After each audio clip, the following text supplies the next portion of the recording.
돌아다니면서 우리를 괴롭히고 죄를 짓게 한다고 이렇게 설교를 하고 있다고요. 성경은 그렇게 얘기하지 않아요. 분명히 세상 끝날까지 영원한 결박으로 흑암에 가뒀다 이렇게 되어 있어요.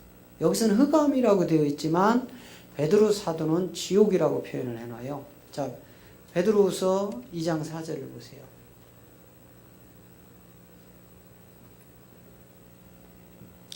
자, 시작. 하나님이 범죄한 천사들을 용서치 아니하시고 지옥에 던져 어두운 구덩이에 두어 심판 때까지 지키게 하셨으며, 분명히 그렇죠. 천사들을 용서치 아니하고 지옥에 던져서 언제까지요? 세상 심판 끝날까지. 그러면 지금 우리를 이렇게 죄를 짓게 하고 그 육체의 욕망을 이기지 못해서 엄청난 죄를 짓잖아요. 엊그제 또 하나 터졌죠. 만민중앙교회 터졌죠. 자, 여러분, 그게 육체의 비밀을 모르면 다 넘어가게 되어 있습니다. 우리 육체가 도대체 뭔지를 모르면. 자, 이 육체에 대해서 한번 조금 좀 덮어보고 갈게요.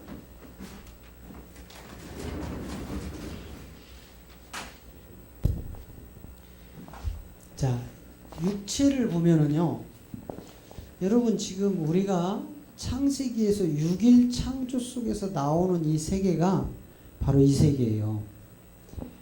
그냥 며칠 날 뭘 만들었더니 좋았더라 그냥 읽고 지나가고 끝나버리는 거예요. 그게 무슨 내용인지 영적으로 깊은 하나님과의 관계 속에서 드러나는, 사도 바울이 갈라디아 1장을 통해서 이건 사람에게 배운 바도 들은 바도 아니다, 예수 그리스도의 계시로 말미암는다 하는 그 세계가 이루어지지 않으면, 여러분 지금 예수 그리스도의 계시도 우리가 너무 많이 오해하고 있는 거예요. 뭐 계시하면 뭐 열어서 보여준다 이래가지고 뭘 마치 환상을 보고 꿈을 꾸고 예언을 하면은 하나님으로부터 계시를 받았다고 이런 착각하는데, 그런 계시를 말하지 않습니다. 성경은 바로 말 그대로요. 예수 그리스도의 계시. 예수 그리스도의 계시. 그 뭐예요? 예수님이 육신으로 오시잖아요. 그죠? 이 예수님이 육신으로 와요. 그래서 이 육신을 몸이라고 합니다. 몸. 예수님도 우리와 동일한 몸이 있잖아요. 이 몸이 성령으로 잉태돼요. 예수님의 몸이, 성령이 마리아의 아기뽀를 들어가서 그 아기뽀에서 10달 동안 계시다가 우리의 혈과 육으로 동일하게 히브리서 2장 14절이 말씀하는 혈과 육이 함께 속한 그 형제로 온다 이 말이에요. 그래서 예수님이라는 이 육신을 가진 이 몸, 이 성령으로 잉태된 이 몸이 십자가에서 죽고 그리스도로 살아나면 이거를 성경은 계시라고 하는 거예요. 그래서 예수 그리스도의 계시다 이렇게 얘기하는데, 이 계시라는 거는 앞에 보면 그리스도라 하는, 칭하는 예수가 나시니라가 요게 이제 성경의 핵심이란 말이에요. 마태복음 1장 16절이 이야기하는 그리스도라 칭하는 예수가 나시니라, 요걸 아셔야 되는 거예요. 그러니까 그리스도라고 하는 이분이 왜 예수로 이 땅에 오셔야만 했는지. 그냥 우리는 막무가내 예수님 왔다고 고집부리고 있다고요. 그러니까 예수님이 이 땅에 무조건 왔다. 그 예수님이 내 대신 죽어줘서 나는 대신 죽은 예수만 믿으면 천국 간다. 성경은 반대로 이야기합니다. 대신 죽은 예수 믿어서 천국 가는 게 아니라 네가 그 예수님과 함께 십자가에서 죽었느냐를 물어요. 성경은. 그런데 우리 기독교는 대신 죽은 예수만 믿으라고 지금 강조하고 있다 이 말이에요. 사도 바울이 로마서 6장에서 네가 함께 죽었느냐 묻는다니까는요. 그래야 새 생명이 네 안에 들어갈 거다 이렇게 얘기합니다. 반드시 우리는 함께 죽어야 돼요. 예수님과. 그래서 이 예수님은 육신으로 온 거예요. 육신. 그런데 우리는 육체입니다. 우리는 육체예요. 그러니까 요거는 인간의 몸이에요. 인간의 DNA, 엄마 아빠의 DNA를 갖고 나오는 게 육체고, 예수님은 육체가 되면 큰일 나는 거예요. 예수님이 몸이 육체라면 십자가에서 죽어도 우리 죄를 구원할 수 없어요. 그도 또한 죄가 있기 때문에. 그런데 성경은 예수님에게는 죄가 없다 그러잖아요. 요한일서 3장 5절 가봐요. 예수님에게는 죄가 없다, 없어야지 우리가 죄인에서 구원받는 거예요. 자, 요한일서 3장. 자, 시작. 그가 우리 죄를 없이 하려고 나타나신 바 된 것을 너희가 아나니 그에게는 죄가 없느니라. 그러니까 예수님은 죄가 없는 몸이기 때문에 육신인 거예요. 근데 성경을 곳곳을 읽어봐도 육체, 육신 구분도 못하고 막 번역해놔버렸어요. 어떤 때는 보면 이거는 육신이 아니고 육체인데 왜 이걸 이렇게 써놨지? 또 어떤 때는 이건 육체인데 왜 육신이라고 써놨지? 무분별하게 그냥 막 갖다 써놨어요. 성경에 보면 육체가 뭔지 육신이. 그러니까 창세기 6장 3절에서 그 얘기를 하는 거예요. 자, 인간이 아담을 처음 만들었을 때 아담의 존재가 육체였느냐 육신이었냐를 반영을 해주고 있거든요. 자, 창세기 6장 3절에 가면은요. 자, 시작. 여호와께서 가라사대 나의 신이 영원히 사람과 함께하지 아니하리니 그들은 육체가 됨이라. 그러나 그들의 육체의 날은 120년이 되리라. 저 번역이요. 지금 우리 개역 개정이라든지 여러 군데서 이제 저런 육체 육신을 분간을 못하고 막 써놨습니다. 그러니까 지금 저것은 육신의 아담이 육체로 타락된 이야기예요. 그래야 여러분 네피림 사건도 다 풀려요. 네. 그리고 베드로후서가 이야기하는 그 베드로전서 3장이 이야기하는 5개 영에 내려가서 복음을 전한 이런 내용들. 가인이 아벨을 죽이고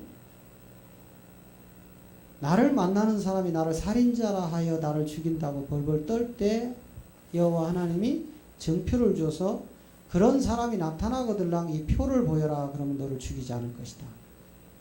그리고 내가 너에게 복을 줄 건데 네 민족에게도 번성의 복을 줄 거다. 그렇게 얘기를 합니다. 그런데 아담과 하와로부터 첫 번째 자식이 가인과 아벨이에요. 그럼 그 사이에 도대체 가인과 아벨이 장가도 안 갔을 때예요. 이때는 두 형제란 말이죠.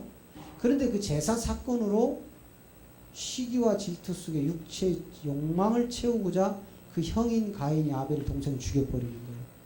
근데 죽이고 그 핏값이 땅에서 지금 울부짖고 있다 해서 가인을 불렀더니 성질 내잖아요. 내가 내 동생 지키는 자냐고. 여러분 이런 문제들이요. 도대체 가인이 누구고 아벨이 누군지를 밝혀야 되는 거예요. 이때 가인과 아벨 외에는 아담이 난 흔적이 없는데 나를 만나는 자가 나를 해야 한다고 할 때 도대체 그 인간들은 어디가 있었느냐 이 말이에요. 요걸 로마서 5장을 통해서 사도 바울이 3천층의 비밀 가운데 다 드러냅니다. 성경은요 다 드러내요. 짝 맞춰서. 신구약 짝 다 맞춰서 하나님의 경륜이 드러나게 되어 있습니다. 근데 이 경륜을 모르니까 계속 육체 정욕으로 교회마저도 잘 먹고 잘 살고 잘 되는 세계로 가는 거예요.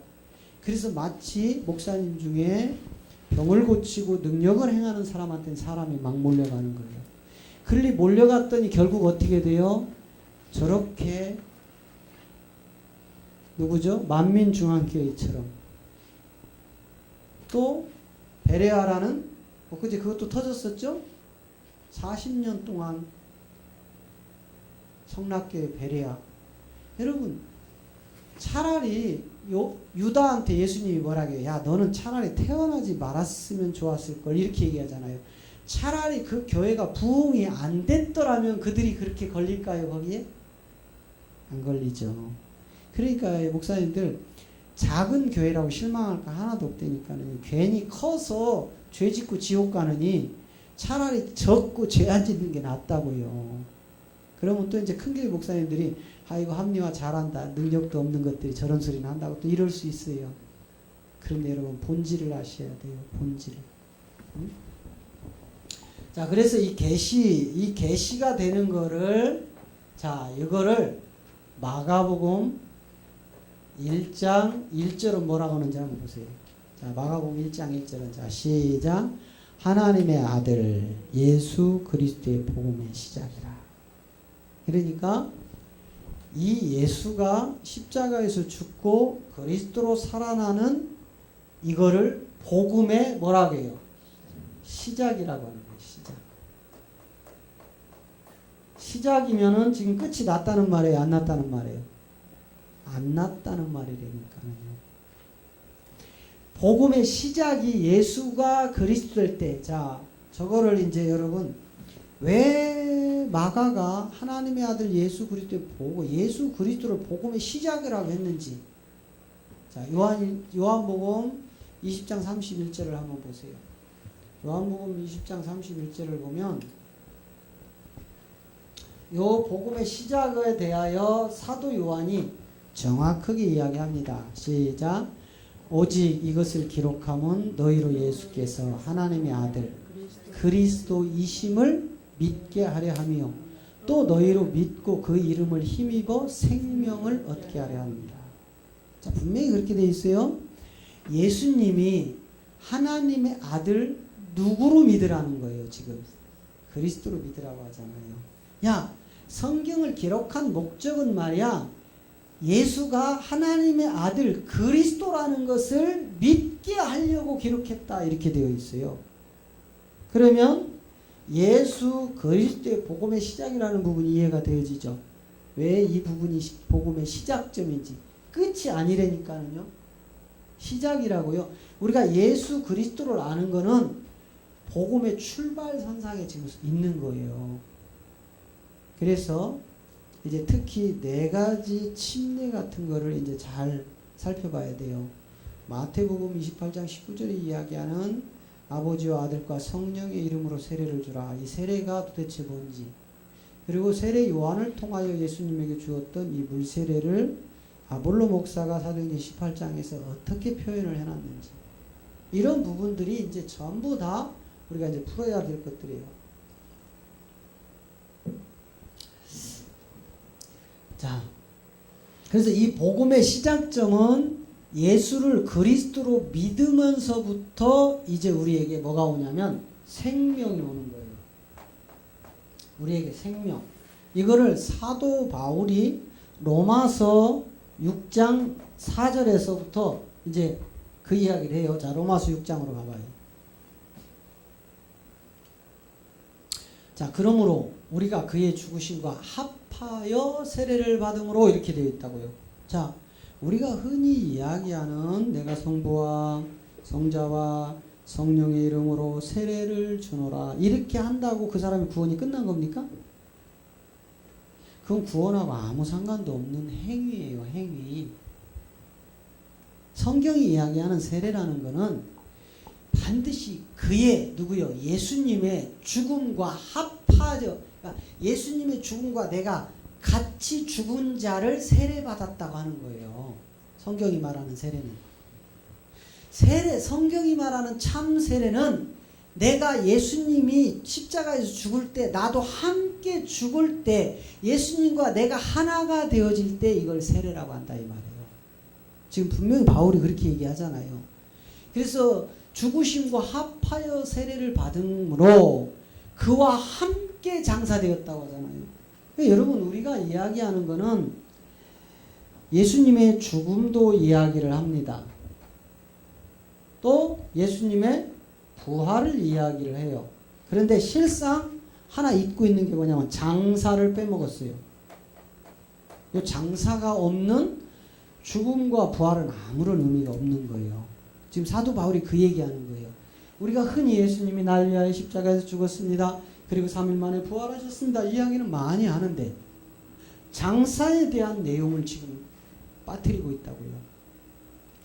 여기서 장사되었나니 그와 함께 장사되었나니 이는 아버지의 영광으로 말미암아 그리스도를 죽은 자 가운데서 살리신 것 같이 우리로 또한 뭐가 와요? 새로운 생명이 온다니까요. 새 생명이 우리 안에 와야 돼요. 새 생명이. 이게 부활의 생명이거든요. 그 다음에 5절 가보세요. 5절 가니까 자, 만일 우리가 그의 죽으심으로 본받아 연합한 자, 여기도 분명히 하나를 얘기하는 거예요. 연합이라는 건 하나. 부부가 결혼을 하기 전에는요, 헤어질 때 아이 빠이빠이 안녕 자기야 가 아이고 실컷 몇 시간 동안 같이 있었는데도 아쉽대 안녕 잘 가 빠이빠이 그리고 못 헤어져 손잡고 또 뭐가 안 됐어요. 아직 결혼을 안 했어. 하나가 안 됐어. 그런데 결혼식을 딱 올리고 부부가 하나가 됐어. 빠이빠이 해요 안 해요? 같이 손잡고 들어가는 거예요. 이게 하나 된 거야. 그러니까 이 연합이라는 것은 예수님이 내 죄 가지고 죽으실 때 내가 함께 거기서 죽어지는 걸 연합이라고 하는 겁니다. 만일 기독교인들이 이렇게 함께 죽었다면 오늘날 개독은 나오지 않았을 거예요. 세상으로부터. 말만 대신 죽은 예수 떠들어댔지 내가 실제 죽은 삶은 안 나타나는 겁니다. 기독교 안에. 그러니까 이렇게 엉망진창이 되는 거예요. 그래서 연합한 자가 되었으며 또한 그의 부활을 본받아 연합한 부활도 연합, 죽음도 연합. 그리고 6절에서 이제 마지막 결정타 한 방을 보내는데 요 옛사람이란 말이에요. 자, 시작. 우리가 알거니와 우리 옛사람이 누구와 함께요? 예수와 함께 십자가에 못 박혔다고 하잖아요. 우리의 옛사람. 여러분 이 옛사람 이제 계속 가다 보면 이제 제가 옛사람이 뭐라는 실체를 드러내는데 이 옛사람을 제대로 알아야 돼요. 이 옛사람에 대해서 우리가 세상 예수를 알기 전 예수 안 믿던 불신자 때가 내가 옛사람이라 이렇게 이야기를 하면 절대로 안 됩니다. 옛사람이라는 것은요. 이 옛사람은 요 옛사람은 우리의 죄의 몸을 얘기하는 거예요. 그리고 사망의 몸을 얘기하는 거고 저주의 몸을 얘기하는 겁니다. 그래서 이거를 사복음서에서 예수님이 다 표현을 해놨어요. 도대체 죄의 몸은 무엇인가? 도대체 사망의 몸은 무엇이고 저주의 몸은 무엇인가? 이거를 환자 하나하나에 다 끄집어내셨어요. 예수님이. 이제 이런 내용은 조금 더 깊은 내용이니까 지금 컨퍼런스 기간 동안에 좀 다루기가 어렵습니다. 왜? 깊은 내용 들어가면 바로 걸려버려요. 다. 왜 그동안 내가 보고 듣고 배운 세계가 너무 꽉 자리 잡고 있기 때문에 영의 세계 제가 그랬잖아요. 영은 우리 육신은 바퀴 하면 뭐밖에 모른다겠어요. 동그란 거밖에. 근데 하나님은 동그랗든 세모든 네모든 아무 상관없어요. 우리 하나님이 일하시는 데는. 그게 바로 전능자 하나님이세요. 그런 영이신 하나님이 하는 일을 육으로 우리는 머릿속에 바퀴 동그란 거 외에는 각인이 돼 있어요. 이거밖에는. 근데 하나님이 갑자기 네 바퀴 딱 드러내보니까 인간이 그냥 멘붕에 빠지는 거예요. 그리고 하나님의 뜻과 상관없이 가버리는 겁니다. 그거지. 그래서 이제 이런 것도 이제 몸에 걸리는데 이거는 이제 나중에 조금 더 컨퍼런스 마지막 날쯤 가야 이제 그거를 정하는데 오늘 첫날이고 이래서 아직 못 오신 분들이 많아서 참 걱정해요. 온다고 하고 못 오신 분들이. 왜 다음 주에 오면 또 딴소리 하거든요. 이 내용을 모르기 때문에. 그래서 창세기 1장에 가면 자, 요거는 1절 창세기 1장 2절 그 다음에 창세기 1장 3절에서 이제 요 내용을 요거를 이제 바로 봐야 사도 바울이 이야기하는 저 옛사람의 정체가 드러나는 거예요. 율법을 주신 목적, 육체의 비밀이 이제 드러나게 되어 있습니다. 그래서 요거는 잠시 쉬고 차 한잔 하시고요. 브레이크 타임 끝난 다음에 요 세 개를 풀겠습니다. 수고하셨습니다.